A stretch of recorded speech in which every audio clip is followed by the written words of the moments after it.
Biasa kalau kita belajar tajwid ni, orang akan anggap satu pembelajaran yang bosan, yang lama, yang susah. Jadi kat sini saya nak tunjukkan kepada anda dan saya nak terangkan kepada anda, tajwid tu senang je.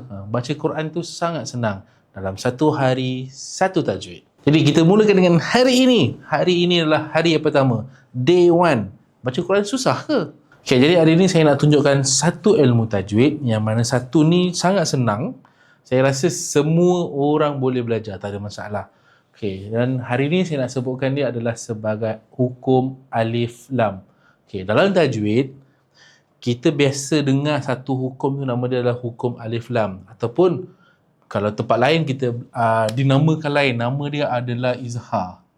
Sama ada di izhar ataupun di idgham.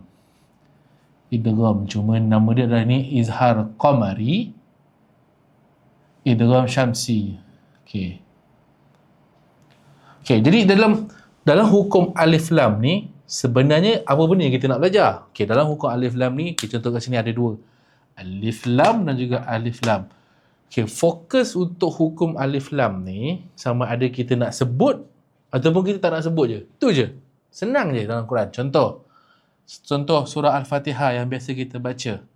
Alhamdulillahi Rabbil Alamin. Okey, sini ada alif lam. Sini pun ada alif lam. Sini pun ada, sini pun lam, sini pun lam, sini pun lam, sini pun lam. So, lam yang saya nak tunjuk kat sini adalah dinamakan sebagai alif lam syamsiah ataupun qamariyah. Macam mana nak bezakan alif lam qamariyah dan syamsiah? Okey.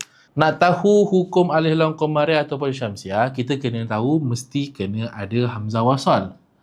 Yang kedua, mesti kena ada lam. Selepas dia mesti lam. Cuma lam yang macam mana? Okey. Ada satu, kita nama dia adalah qamariyah. Yang kedua, nama dia adalah syamsiyah. Okey. Macam mana kita nak kenal qamariyah? Qamariyah, dia mesti tak ada mati je kat sini. Syamsiyah, dia ada hamzah wasal, dia ada lam dan sebelah lam tu ada syiddah ataupun kita pakai sabdu. Jadi itu je sebenarnya yang kita nak fokuskan kat sini. So nampak je alif hamzah wasal, ada lam tanda mati, qamariyah.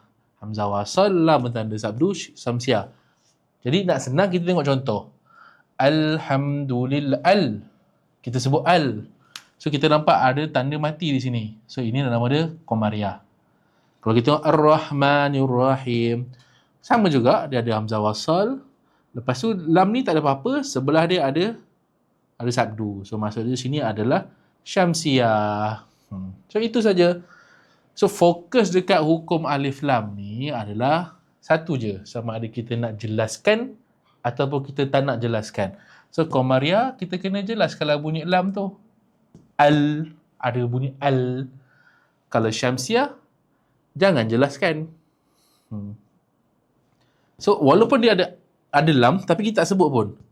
Terus ke huruf sebelah. Ar-Rahman Nir-Rahim. Ada lam tapi tak sebut. Tak sebut lam tu. Okay. So itu je sekarang ni untuk satu hukum. Untuk hari ni kita dah belajar hukum alif lam. Alif lam ada dua sahaja. Syamsiah, qamariyah. Nama lain dia izhar qamari ataupun idgham syamsi. Jangan peninglah pasal nama. Nama tak ada isu pun.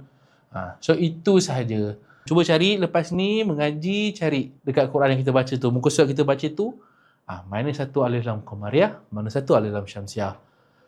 Kalau nak lagi, esok saya akan tunjukkan yang lain pula. Tunjukkan ilmu yang lain, hukum tajwid yang lain. Jadi jumpa follow TikTok Jari Tajwid.